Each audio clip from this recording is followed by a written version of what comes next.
everyone. Welcome to Switchblade Sisters Social Club, the true crime podcast where two friends exploit their worst fears for your entertainment. You're welcome. I'm Dee, a writer and podcaster. And I'm Isla from Criminally Good Books, a true crime and crime fiction bookshop in York. Follow us on all the socials. Except for X, obviously. Or have a look at our website, switchbladesisterssocialclub.com.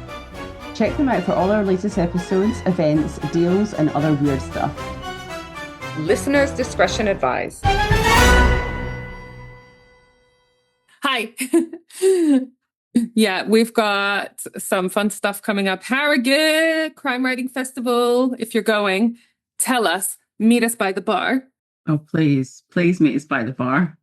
Because we have no other friends. Yeah, and we like hanging out around the beer tent, not because we like to drink beer, but because that's where you get to sit and have chats with like authors and all kinds of stuff. It's really, really cool. We also just really are enjoying this podcast. Could you tell? I forgot what I was going to say mid-sentence. It was like quick. I certainly am enjoying this podcast because I get to step back a lot more than you. But I was going to say about Harrogate, maybe not do what I did. So I was really silly because I went and bought day passes for all the days, like £10 for each day, which is a really cost-effective way of doing it. But that means that I have to pay for sessions. What I should have done is booked 3 of the individual sessions, because that gets you access to the site and the beer tent, doesn't it? And then I should have chosen a session that I wanted to see each day. Or can I give you a little workaround? Oh, right. Okay. Sign up as a friend. I am a friend. All right. Better yet. Buy the day passes for a tenner. And then we as friends have access to the lounge, the Friends Lounge, where they show the televised version, which is not like in person. That's further up the hill in the tent. But it is more comfortable. Yeah. Anyways, lots of different ways that you can do it. We've done Harrogate super expendy, where we've actually stayed at the Old Swan, which was an amazing experience. But, you know, in the many hundreds of pounds for the accommodation and the tickets and access to all of the talks or whatever. And that was fantastic for the first time. And then now we're like, we really want to go, but also should we save a bit of money? Because we can't do that every year. But yeah, so come find us. We love it there. We love chatting to people there. Now, so we've had a couple of episodes. This is coming off the back of the amazing Black Dahlia episode, an interview with Steve Hodel, the son of the prime suspect, Dr. George Hodel. Right. And then we did 2 episodes, one recent year in the year 2000-ish, I think it was, in Birmingham, a spree killer in Birmingham. And then we did Dom Phillips and Bruno Pereira in the Amazon, which was also like in the 2022, I think it was. So you know what that means? We're going old-timey. Yeah. My favorite period. Because I like to mix it up a bit. It's more recent old-timey because we're 1930s. I'm going to tell you, I'm going to take you back to February 1933. Police broke into a house when René Lancelin, this is in France, couldn't get into his house, and neither his wife nor his daughter were answering it. The door was locked, and because he was a man, he didn't bother with the keys because his wife, his daughter, or one of his 2 housemaids would in theory always be at home to open the door for him, but no one was answering. He could see the candle burning in the attic room where the 2 sisters, the housemaids, lived in, and this was very typical in France, definitely, and I'm sure other places where in the UK you have this joke upstairs, downstairs, upstairs being the posh people and downstairs being like, you know, the galley kitchens and where the slave quarters were, not slave quarters, the servants' quarters. In France, it was very common for the attic rooms to be where the servants used to live, you know, with the eaves and everything. And they're even called something, and I cannot remember the name, because if you're looking for like a flat in Paris, they try to advertise those rooms as like cutesy, when really they used to be the almost uninhabitable servants' quarters. My mom used to live in one when she was a student. Really? Yeah, and it's like there's only like one place right down the middle that you can actually stand upright. Yeah. Oh my gosh. That is so fun. So René could see in the attic room that there was a candle burning, and that's where his 2 housemaids two sisters, Christine and Léa Papin, were living. So the police broke in and they couldn't see anything unusual on the ground floor, just that the electricity seemed to be out. So they thought, oh, maybe a fuse has blown. And then the police officers head up the stairs, and one police officer notices something small and round on the stairs. A marble? A coin? What is it? On the stairs? That's dangerous. Oh no, it's none of those things. It's not a marble. It's an eyeball. I was about to say, is it an eyeball? Mm-hmm. D. An eyeball. Oh. On the first floor, they saw the bodies of René Lancelin and her daughter, Geneviève. So that is the wife and the daughter of René, who was trying to get in. Okay, so the wife and the daughter, dead. And so the police are like, what about the housemaids? They must be potentially also in trouble, right? Because surely they would have raised the alarm if they were still alive or run out. So before I tell you what's of the housemaids, I'm going to give you a little bit of their background. Emily was the oldest sister, and then Christine was born on the 8th of March, 1905. So she's 27 at the time of the murders. And Léa Papin was then born in 1911. So she was 21 at the time of the murder. So there's like 6-7 year difference between Christine and Léa, which is significant, isn't it? Like, any more than like 4 years, maybe because especially back then. Any more than that feels like you're almost a different generation. And I think it's because you're like, well, I mean, not at this time for women, but like, I think where I have this attitude is that like, if you're any more than that, you wouldn't be at the same school as your sibling for very long, if at all. You'd be different interests, different groups of friends anyway. Yeah, you'd be involved with different trends and whatever. So like, I'm just saying that this is very much an older sister, younger sister vibe, right? Because the age difference is quite a bit. Their father abandoned the family when Léa, the youngest, was a baby, and the others were still very young. And there's like contesting stories here. Some say that their mum, Clemence, was having regular affairs. So, you know, was he not right to abandon his family, but was there at least a decent enough reason for him to have an issue with his wife? Some were saying that the oldest daughter, Emily, was not his daughter, that Clemence had this child by another man. And then some people say that Gustave was sexually abusing Emily. And it's very difficult to work out which or if any of these are actually true from the sources, because they really split down the middle, all the different sources saying all these different things. Emily, soon after all of this, like the husband leaving and all these rumors starting to circulate, because it wasn't normal for a husband to abandon his family in this way at the time, she got sent to a nunnery. She was about 10. And some people say that actually Clemence, the mother, sent her here so that she would stop being abused by her husband. If you go to like a nunnery, is that just to be looked after as a child, or is that with a view to going into?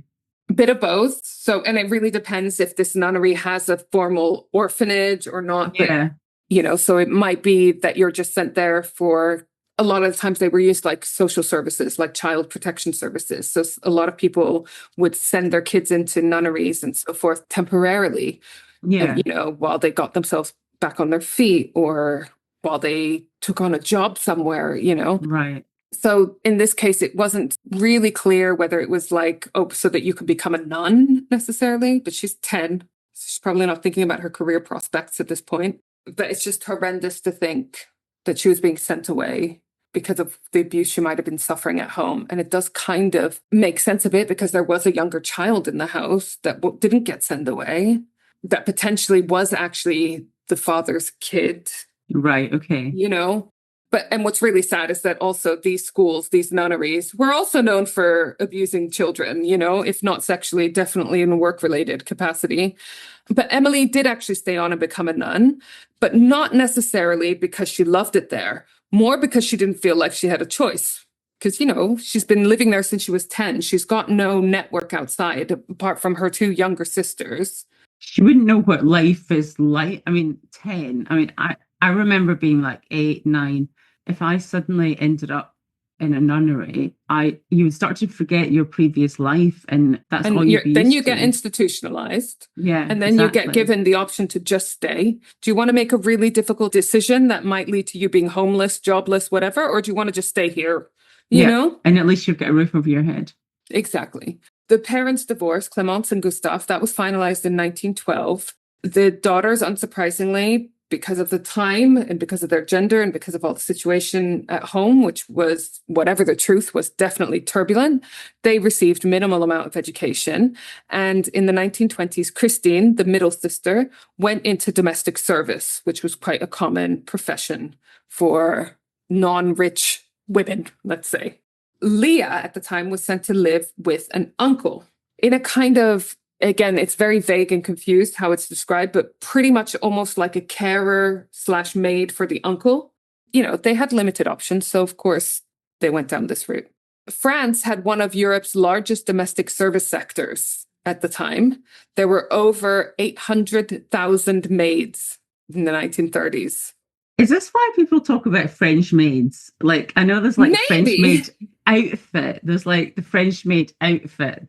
I mean, the French maid in my head is that black and white outfit, but I wonder if it's something also linked to the sheer volume, sheer number of maids that were in service. But, you know, here's a sexy maid outfit because we as men like this power dynamic of being able to tell women exactly what to do. Oh, and they're probably French because a lot of maids are French. And I think it's because off the back of like how grand France used to be with the French courts and everything, you know, and trying to maintain that, but on a much more budget level, rather than having a team of servants, you would have your maid whose job description is very vague because she's just basically meant to do everything, right? So the servants lived within the household, but without. So within, but without, which means that, you know, they did live in the same house. So they could point to the same house and be like, I live there. But they're eating like the scraps of the food left over in the kitchen. They're working long hours. Like I said, they don't really have a job description. They just have to do everything. They're basically at the mercy of their family that they work for, you know, like from the moment the first one of the family wakes up to the moment the last one goes to bed, they are on beck and call, right? And they can't relax in this home that they live in either because it's not their home. It's not even that they're guests. They're meant to interact with the family and their family's guests and friends and relatives in a very formal way and a very hierarchical way. So just incredibly depressing, I think. Like, this is the worst kind of job for me. Like, can you imagine waking up in the morning super early to make sure that you look after a family or whatever, and then you don't have a break? I'm assuming there'll be little snippets of time to yourself or when you can get a drink or food or whatever, but that you're just available right up until like whatever time. And of course, there's different kinds of families you can work for and different bosses, like with everything. But even if you had the best boss in the world and they treated you with respect and they paid you more than minimum wage, I wasn't your French maid, though. I was your boss, and I can't believe that I was even your boss, can I just say, because that is just insane. Now you're the one that gets me. There was a lot of up managing. You were the ideas person. Yeah, but I did not execute any of them. No, I tried to protect you guys. Yeah, you made the ideas in your beautiful mind, and then we just did the boring work. But yeah, so even if you had like a decent, fair, honest boss, it was still going to be a hard job. And in Mons, where the story is, which I always think of Le Mans, like race course, driving course, wages were low, and there weren't really like workers' rights. There was like unions and stuff forming, but they were not for female domestic workers, you know?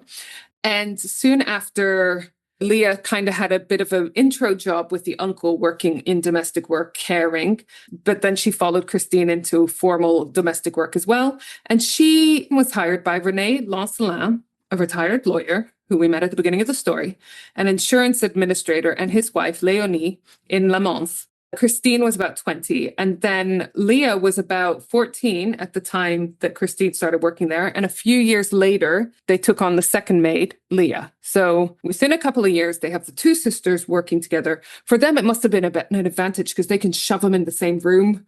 No problemo. they know each other, they can provide a bit of support, which I don't think they'll care about their mental well-being, but hopefully it means they'll stay longer, work because you harder. can imagine if it was two people that didn't know each other, it might be a bit more awkward them sharing a room. I mean, I'm sure Dynamics, they share rooms, but it's so much better if you're related to the person. So they obviously could see the advantages of this. I'm going to show you the house, supposedly where they live. It's somewhere on this street, right? Remind me what the couple did for a living that lived there, what the guy did again. Lawyer and insurance stuff. So you can kind of see, I don't know which one of these. So it's like a townhouse almost, isn't it?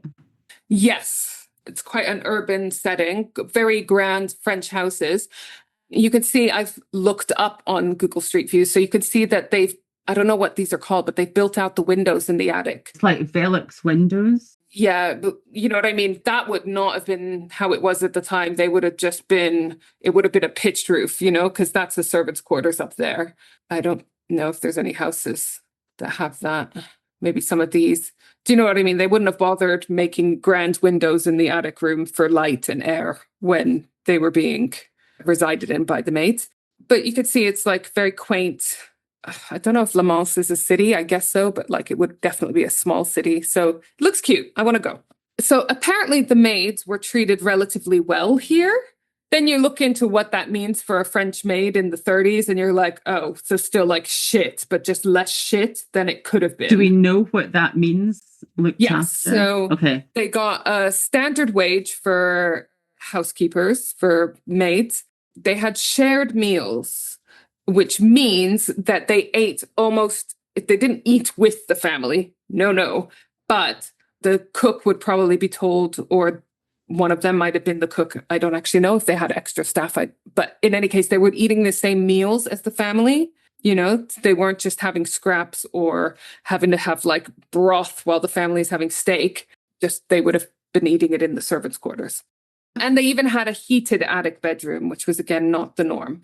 But the wife was very, very strict. So she used to perform white glove tests, which I didn't think was a thing outside of Mary Poppins. And to see. Yeah, like you see it on, 3 in a Bed sometimes, the show where they go and try out each other's B&Bs.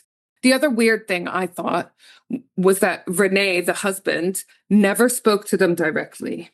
And they were never to speak directly to him either. It was always through the wife or the daughter. And the daughter, I gathered, the Genevieve, seems to have been like a young adult daughter. Do you know what I mean? Okay. Let's say like 1920, early 20s age. I couldn't find the exact age. The sisters were really close, so much so that they used to dress the same. I was like, is that their uniform? But no, apparently they used to dress the same. Again, I was like, hand-me-downs? But anyway. But so there's 7 years between them? About, yeah. And they always used to spend time together. And they're now obviously living and working together, sharing a bed. So they were very close. Some sources, I don't even know whether I'm going to mention it, but like I said, it's some sources, and there's so much speculation in the case, and now I'm doing it as well, said that they had an unhealthy relationship. Yeah. And one source even said that Leonie caught them having sex. If they're sharing the same bed. Yeah. And also, that's unlikely because they would probably have fired them if they found them doing that in their house. Yeah, exactly. They're not going to want that with their family. This is, they wouldn't allow that in 1930s Europe, allowed that to happen in their house, like most people wouldn't want that in their household. They were also fairly isolated from anyone, and they also had a traumatic upbringing that only the other one understood fully, right? Even Emily, the older sister, didn't have the same experiences as them entirely. I'm not saying they weren't close to her, but she was potentially of a different father. She was sent away to the nunnery at 10 years old. So these two are the only ones that fully understand where they come from or whatever. They did start showing signs of mental instability. So in September 1931, they turned up at the Le Mans mayor's office, claiming they were being persecuted by neighbors. And this seemed to be baseless claims. But again, who knows what the truth is there, because they were housemaids, female, young. There's lots of reasons why they would have been dismissed by a police officer at the time, By 1933, the year of what I'm euphemistically calling the incident, the sisters had been working in the Lancelin household for almost a decade. By the 2nd of February, it's my sister's birthday. Hello, Bronte, Switchblade Sister Social Club, sister, co-founder. But this is obviously many years before she was born. So here is a timeline of the evening according to police reports. During the day, the sisters picked up an iron that had been repaired. And then at 4 p.m., the fuse has blown while they're doing some ironing. So whether this is because the iron wasn't fixed properly, it tripped the fuse in the house. The family are not here at the time, right? So the electricity goes out. And because the family are not in and they're not expected until very late, if not the next day, the sisters can't be bothered, or they just think we'll deal with it tomorrow because it's already 4 p.m. That seems like a risky move to me, because if they do come in late, they're going to want lights, right? But anyway, 6 p.m., this is the 2nd of February, 1933, Mrs. Lancelin and her daughter actually return home from visiting relatives unexpected. And they said they're going to go and meet the husband for dinner later on. The wife, Mrs. Lancelin, she is fuming because of the power outage, because I don't know whether she doesn't believe they fixed the iron, or if she's angry because they didn't get the electricity fixed as soon as it went out or whatever. But there's like a confrontation, and this sort of starts at like 6:05-ish. And Christine, she reacts with violence. She punches the mum, Leonie. Simultaneously, though, that I can almost see happening. You're pent up anger, you're annoyed, you've got resentment, you just lash out, you make a stupid mistake. She's quite young.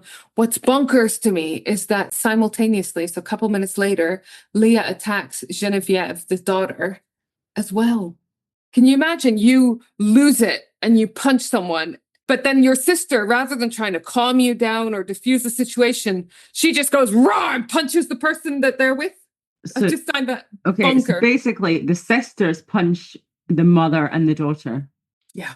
They've obviously, so if you think about it, they've obviously been up in their little room and they've been talking about this family, the things they've maybe done, things they don't like about them. And she's seen her sister take maybe some abuse from this woman about, the lights are off and electricity. And she's probably snapped as well. And just, I mean, I think it is bonkers, because that's their job. This is the job that you've chosen to do, to be a servant in someone's house. You know that you're not going to be the best. You know that it could be worse. Person. This is why people talk about this being a folie à deux case, where two people lose it at the same moment, because they seem to both snap at the same time. Normally, when someone does something so out of character and they're with someone close to them, that person will try to calm them down, remove them from the situation, whatever. Folie à deux is when, like, you lose your fucking shit and then your person is like, I'm gonna lose my shit too. I can see them both losing it at the same time. Christine recalls later, this is her own words, Leonie was advancing as if to strike me. I suddenly flew into a rage. I punched her, knocking her over. Then, as she advanced threateningly, I clawed at her face and tore out her 2 eyes. Simultaneously, Leah struck Geneviève and did the same. So she didn't just lance out and also punch her. She lanced out and also gouged her eyes out with her hands. If for those of you not watching the video, I was like literally trying to work out the logistics of how you even do that. I'm just thinking, like, the eyeballs are not massive, right? You'd have to properly, I mean, it's obviously sore when I'm doing it, so I'm obviously not going to properly do it to myself. But to get someone's eyeballs out. And presumably these girls didn't do this before. Apparently they've never done this before. There's no other cases they're linked to or whatever. So it's just like gone from 0 to 100 times 2. So both the victims collapse. Obviously, their fucking eyeballs have been pulled out. And so the sisters go to the kitchen and retrieve weapons, hammer, knives, etc. And then for the next 15 minutes until about 6:30, Christine and Léa alternate between bludgeoning and stabbing the still conscious victims. They each took their turns with both the hammer and the knives. So basically, obviously, the injuries were brutal. Both Lancelins had their heads crushed and their arms and legs were carved with knife cuts. Each woman's eyes were gouged out. One of Madame's eyes, so one of Leonie's eyes, was found at the base of the stairs, the other under her body. Genevieve's eyeballs lay amid shattered dishware on the landing. Both had multiple stab wounds. Like I said, clenched in Genevieve's hands was a tuft of Leah's hair. Her underwear was like totally torn, destroyed, and like thrown around. Their skirts had been lifted, and the sisters had stabbed their thighs. And then there were some reports that they had smeared Genevieve's menstrual blood on her mother. I only found that in one source, so I'm not sure if that's true or not. And I'm only just relaying it because, like, this was intense, how brutal. Regardless of whether that last bit happened or not, if it's absolutely unreal but to have two people, and they are related, obviously, but to have two people work together to do the same things to two individuals. Yeah. So to do this amount of savagery together, just out of nowhere, seems crazy to me. But then what they did after is almost as confusing to me. They obviously snap out of it. So what they then do is they start cleaning up really methodically themselves, their attic room, do you know what I mean? But is that snapping out of it? That might just be trying to cover the tracks. It's normally a sign that you weren't properly insane if you've had the wherewithal to actually clean up after yourself. Well, they didn't know that people were coming home. They didn't know Leonie and Geneviève were even coming home at that time. And it just makes me think, is there something else going on? Because they came back and, like, were they disturbing them from doing something? I don't know. But I just find it so bizarre that, oh, looks like we just brutally slayed these two people. So do you want to give me a hand tidying up now? And okay, cool. Like, the two women were not immediately dead. It took them a long time to die from their injuries. By a long time, I don't mean hours, but still they weren't, they suffered. And so in the meantime, the sisters, like I said, they cleaned themselves up. They went up to their attic room. They locked every door, the outside and their attic door, and turned off all the lights and just lit their candle in their room and got in their bed. Love a good murder? Come visit me, Isla, at Criminocorpus Books in York, your one-stop shop for crime fiction and true crime reads, as well as gifts and author events. Or browse online at criminocorpusbooks.co.uk. So then 7 o'clock, Mr. Lancelin returns home for dinner because he was going to be meeting his wife and daughter who never showed up. He finds the door locked. He had his brother-in-law with him, but they didn't have the keys, so they had to get the police to break in because no one was answering, and he thought that was weird because he knew his wife and his daughter had gone home. He could see the housemaid's light on, so what's going on? 7:05, the police break in, as I mentioned at the start, and find the bodies. At first, they think that the sisters are victims too, because like I said, why haven't they screamed out? Why haven't they tried to escape when the police arrived? You know what I mean? Like, try to call for help. Why haven't they done anything? And they were still confused about how come the doors are locked from the inside. So they go up to the attic, that door is locked too, and no one is answering. So they break the door down because they think the sisters must be in there dead, right? But when they break down the door, they find both sisters lying in bed. They find a bloody hammer next to them, and they're just like, oh, hey guys. Very, very quickly, the sisters confess, and with very little prompting. So they don't really try to hide the fact that they were the ones that committed this murder. Not with a hammer next to them. Yeah, and on top of that, the police found bloodstained clothing, the knives, the hammer, et cetera, So they couldn't say, oh, we heard the attack and we locked ourselves in the attic to protect ourselves, to hide. You know what I mean? They just couldn't. And then you wouldn't light a candle either if you were hiding from a brutal murderer, would you? So the sisters were really emotionless at this point, and neither of them showed any kind of surprise at the arrest or the attack or any kind of remorse. And the only emotion they kind of showed was getting a bit defensive when they were questioned. So the police obviously treated this as a homicide, a double homicide, instantly. There's no way that it was an accident. There's no way it was natural causes, And they also obviously immediately pretty much knew who did it. And then on top of that, there was the confession of the sisters as well to add, And the victims, they were mise en bière already that same evening, which I had to kind of Google because in French that means they're put in beer, which I thought that's cute, but it's not that cute. It's an old sort of phrase for put into a sort of coffin. So they were basically brought to a coroner or a funeral director or whatever and prepared for their funeral. Once arrested, the sisters were kept in separate cells. I guess they were trying to stop them sort of comparing stories too much or whatever. But that must have been really tough for them. Not that I feel sorry for them. They're brutal murderers. But obviously they're so used to not just living, working together, but sleeping in the same bed together. They refused to eat and they remained silent.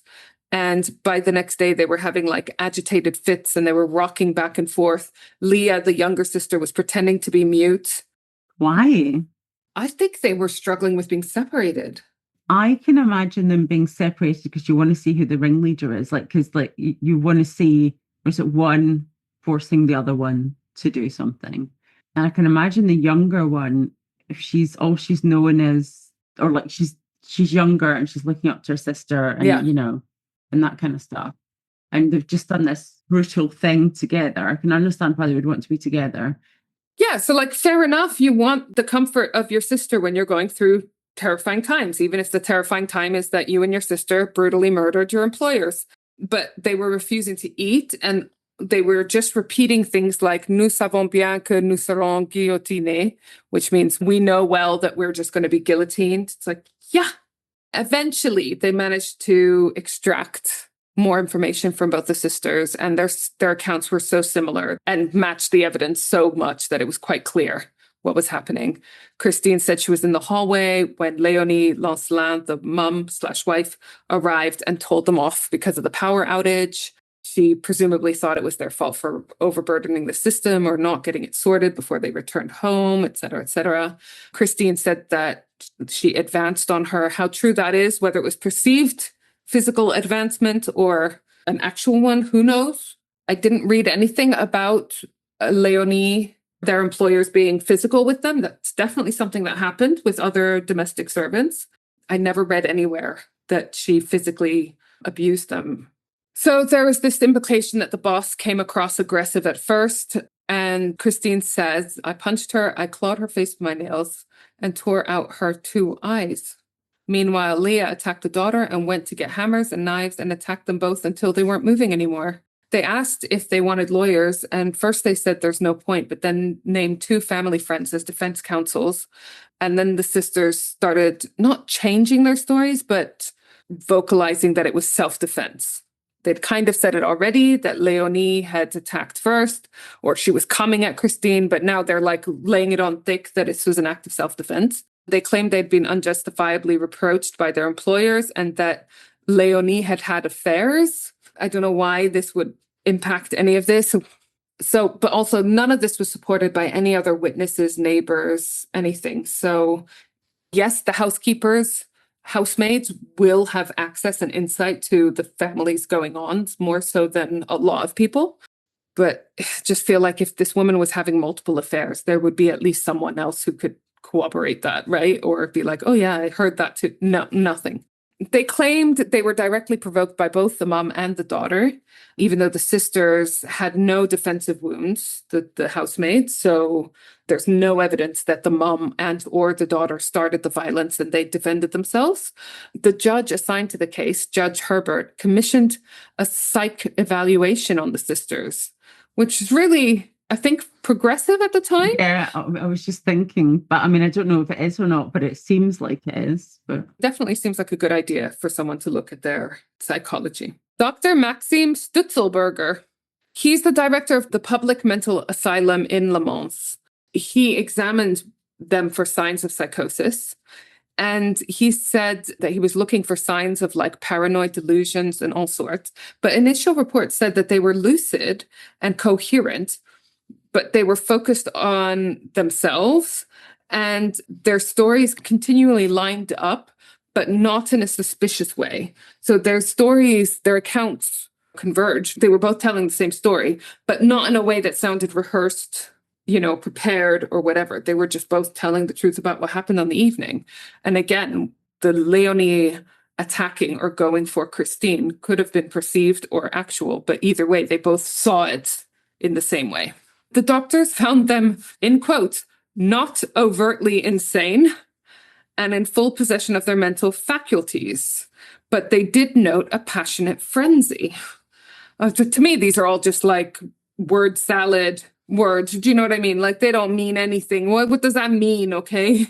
The doctors noted that the sisters were masochistic and they were finding sexual or psychological gratification in pain and submission. I mean, I don't know. I do not condone what happened. I just have a question, or it's more like, had either of them had any relationships that we know about?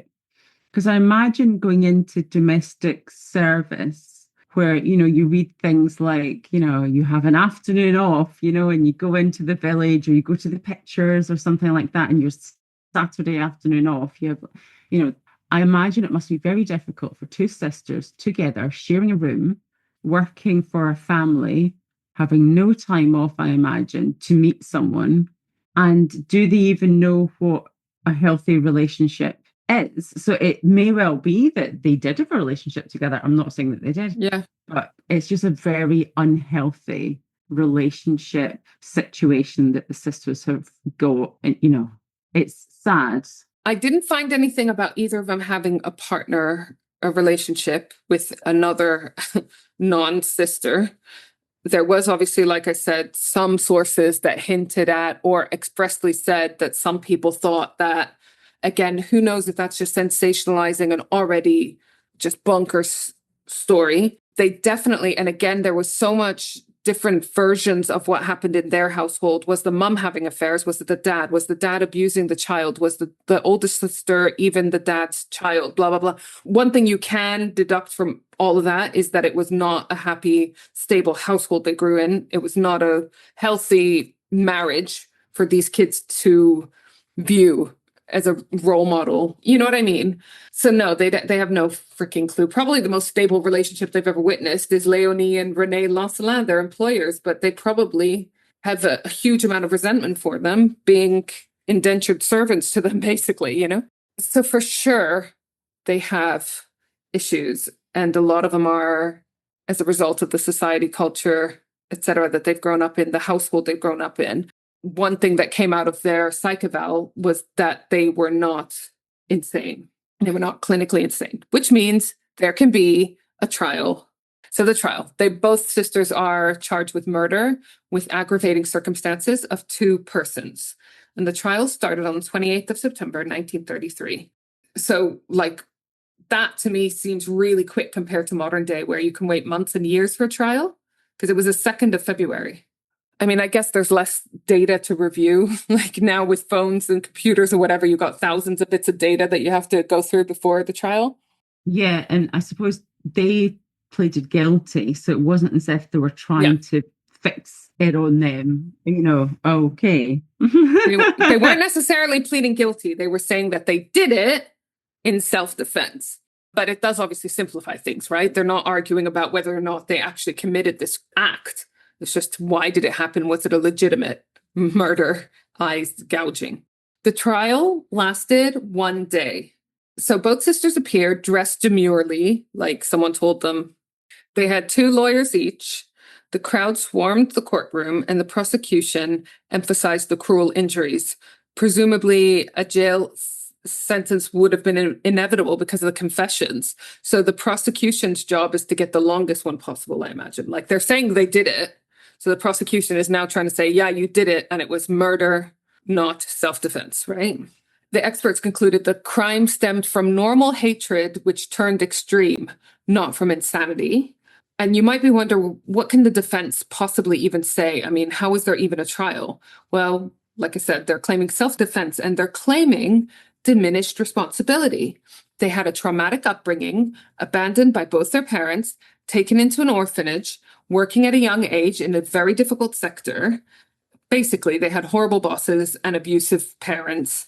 And again, we don't know how much of this is true and to what extent. I would say it's all definitely true. What I don't know is how much they emphasized it or exaggerated it for the purpose of this trial. But they definitely had very difficult lives. They brought in their own psychiatrist, Dr. Charles Escula. And it just makes me laugh when people are like, let's just ask experts until we find an expert that says something that we want them to say, you know?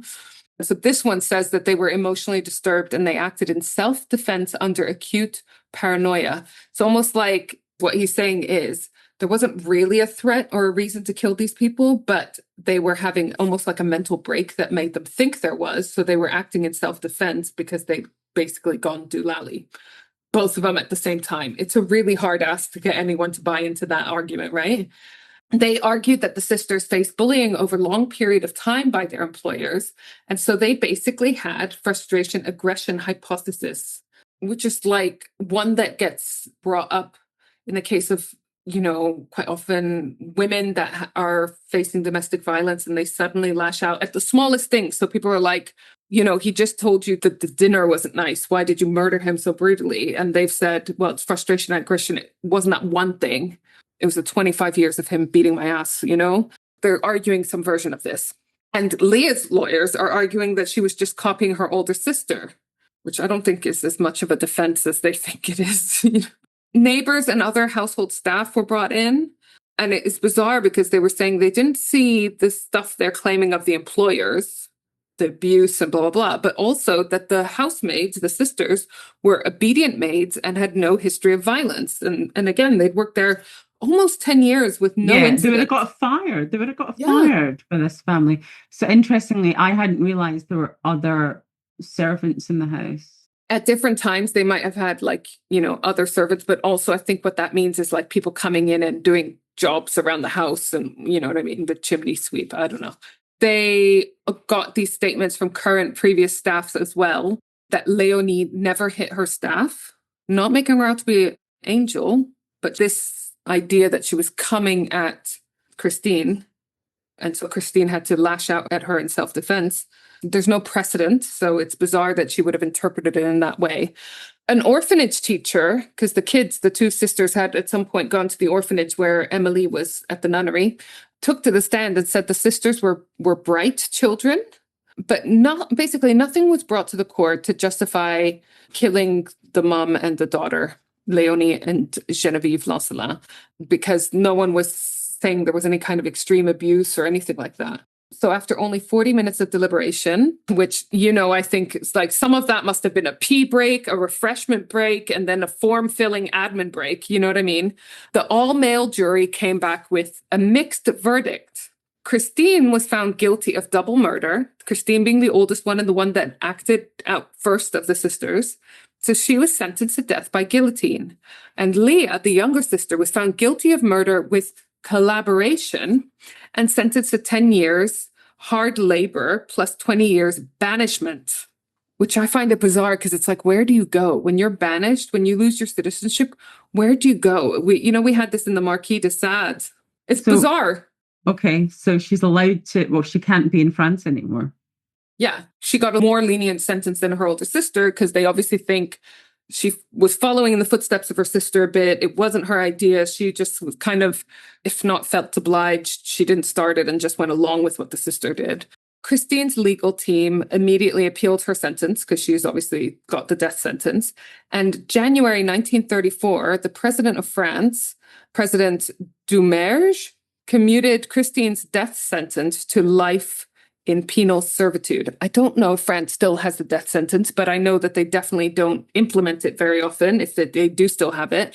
So I think that this very conveniently to Christine was at a time where they were moving away from death penalties. And remember, round about this time, they've had so many cases in the UK, and I'm guessing in other places as well, of executing women and them being like, oh shit, she was pregnant. Shit, they were guilty. Oh, pregnant or actually or not innocent guilty. Or So with women in particular, because of that risk of them being pregnant. This. Oh, okay, yeah. You know, it was just like, it's a risky move, you know. Especially like if it's like a Catholic, was it a Catholic country at the time? Yeah, it's just very final. There's no coming back. So it says the death penalty was abolished in France under the Act of the 9th of October 1981, which was born out of the commitment of Robert Badinter, Minister of Justice at the time.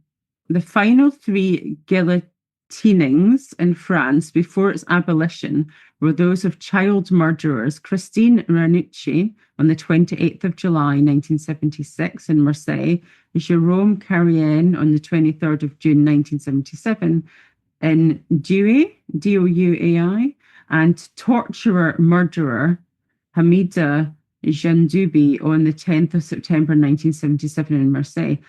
Can you believe, sorry, that they're guillotining people in the 70s, in the 1970s? Yeah, I know, like, unreal. So when was the last actual execution? Because that was the guillotine. Is it the same? Although, to be honest, if you think guillotining is barbaric, so is giving people lethal injection or electrocuting them and it not working properly, you know? I'm guessing a guillotine had a higher success rate.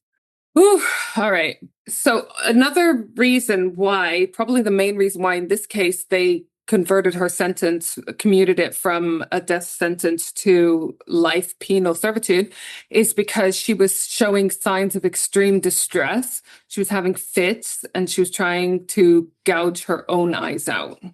And then she was actually very soon after declared insane and sent to an asylum where she died in May 1937. She died allegedly from starvation. And again, I think she was suffering from being separated from her sister. There is no doubt that she suffered very traumatic abuse as a child. And there was someone in her family that she was close to, and that was her sister. And there has got to be a huge amount of sympathy for their background and their circumstances. I do not condone the killings, and it may well be that they were actually mentally incapacitated or insane at the time of the killing.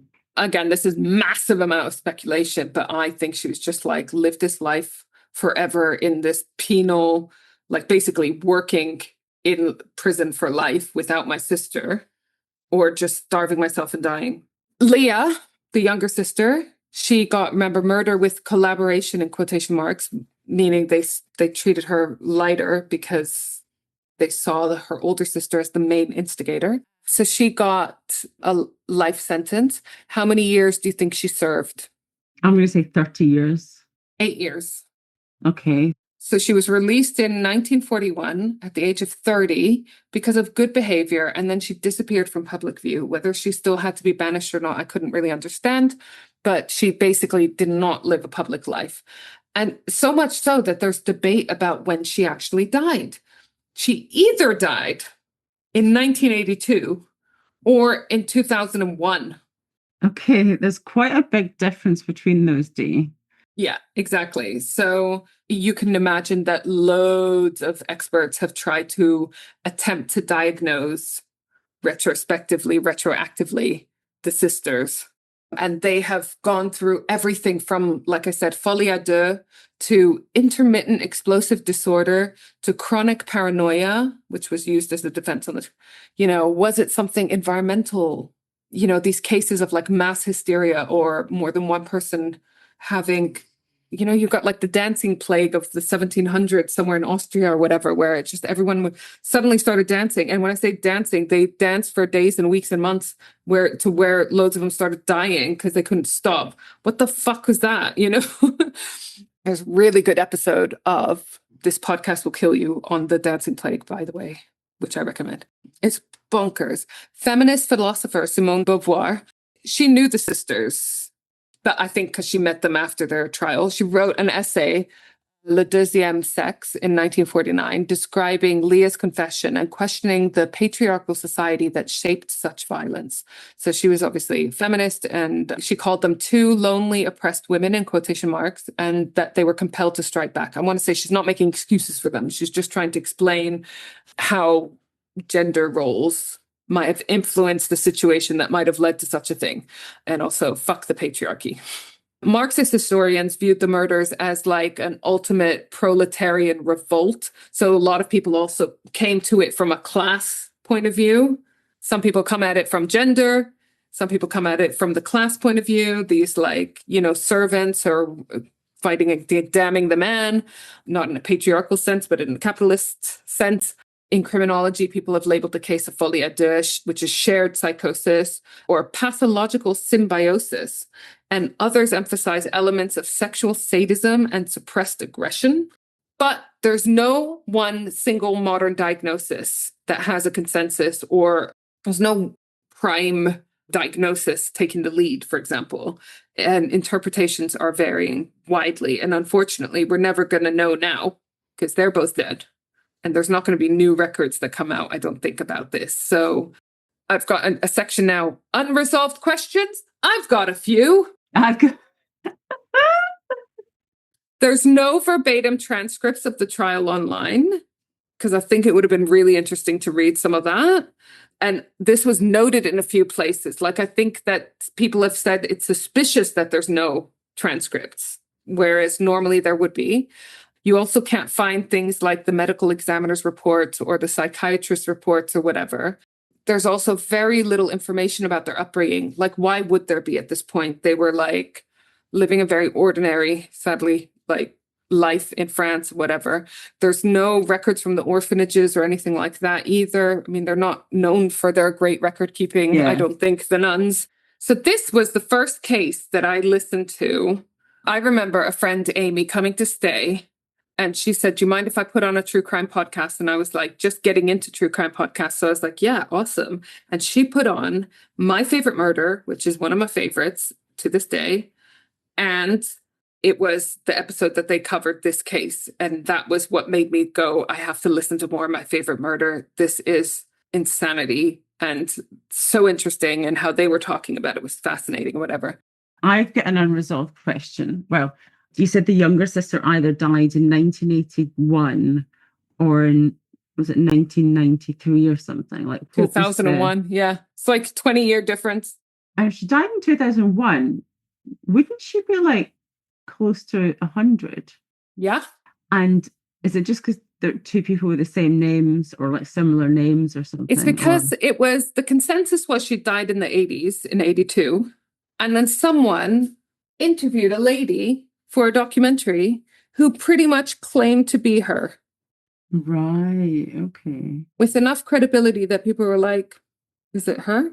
So I've got a bunch of different articles from different publications. Tell me you've got a book there. I don't, because the book I wanted to read was in French and I just didn't think that my French would be good enough to follow such a complicated case. But there are books obviously on the case. And if you want feminist philosopher Simone de Beauvoir, she's got essays and whatnot. I listened to a bunch of podcasts, morbid podcasts, My Favorite Murder and so forth, and then some French sources, all of them in the show notes. But I think we need a palate cleanser. I 100% agree. And is it going to be about French cuisine? Bonus point for you already, because close enough, it's about cheese. Because we're in France. Oh, you love cheese. You love cheese and soup. If anyone ever wants to get Dia a present, get her loads of cheese and loads of soup. Can we just ask that they're vegetarian cheeses, please? Not vegan, obviously. Okay, so this is the big cheese quiz. Believe it or not. Okay. I love it. Question 1. Which country produces the most cheese in the world? Is it A, France, B, Switzerland, C, USA, or D, Italy? Can I go with France? Please let it be France. Can I just emphasize that the question is which country produces the most cheese in the world, not the most good cheese, just any cheese? It's America. Yes, C, USA. Although there is a time and a place for plasticky cheese, and we all know that that's when you're quite drunk and you want to eat a slice of Kraft cheese. Yeah, well, just straight from the pack. Yeah. Or like a Philly cheesesteak with that like really orange cheese. You know, you've got 2 points. Question 2. What animal's milk is used to make Roquefort? Is it A, cow, B, goat, C, sheep, or D, camel? Goat. It's sheep. Sheep. Which cheese is illegal to make from unpasteurized milk in the US? Oh, okay. US, okay. A, cheddar, B, fresh soft cheeses under 60 days old, C, Parmesan, or D, mozzarella. Which one are you not allowed to make with unpasteurized milk? You're not allowed to make it with unpasteurized Milk in the US. I'm going to go B. Correct. Okay. You have to, if you're going to make fresh, soft cheeses under 60 days old, it has to be with pasteurized milk in the US. Question 4. What is the fear of cheese called? Yes, there is such a thing. Is it A, lactophobia, B, cassiophobia, C, turophobia, or D, what you just said, cheesophobia? What's the first one again? Lactophobia, cassiophobia, turophobia, or cheesophobia? B. C, turophobia. Churro. I thought churro was like churros. T-U-R-O. Oh, I thought it was CH. Still doesn't make sense to me. But anyways, 5, final question. Okay. The best way to eat cheese is ... A, with wine. B, with crackers. C, with D. Or D, all of the above. So hard, but I think I'm going to go D, with crackers and with wine. Yeah. And little grapes and little like chutneys. Oh, your chutneys. What's the place we went to in York that had the platters? The cheese and charcuterie platters and wine tasters, I think it was. And we went with Catherine and it was amazing. Oh, Let's pick that up. It's either pairings, which is no longer there. Oh, it's no longer there. Or the other place is Valhalla. No, it was pairings. I'm sure Valhalla was great, but I was talking about pairings. Yeah, it was pairings. So they're not there anymore. Oh, that's sadly. A shame. But there's a new wine bar that's just opened up near the shop. And it says wines from around the world. So during the day, it's a coffee bar. And at night, it turns into a wine bar. Amazing. Loads of different wine. So we could always give that a go. All right. We're going to go and do things and hope you come and listen to us next week. Love you, sexy listeners. That was great, Dee. Well done. Love you. Love bye. you. Bye. Bye. Bye. Love you. Bye. Like this episode? Want more? Come visit me, Isla, at Crimley Good Books in the heart of York. We're an independent bookshop dedicated entirely to crime. From cosy mysteries to gritty thrillers, historical whodunits to juicy true crime. We've got signed editions, special gifts and plenty of recommendations for your next obsession. We also host a bunch of awesome author events. Can't make it in person? Visit us online at crimleygoodbooks.co.uk.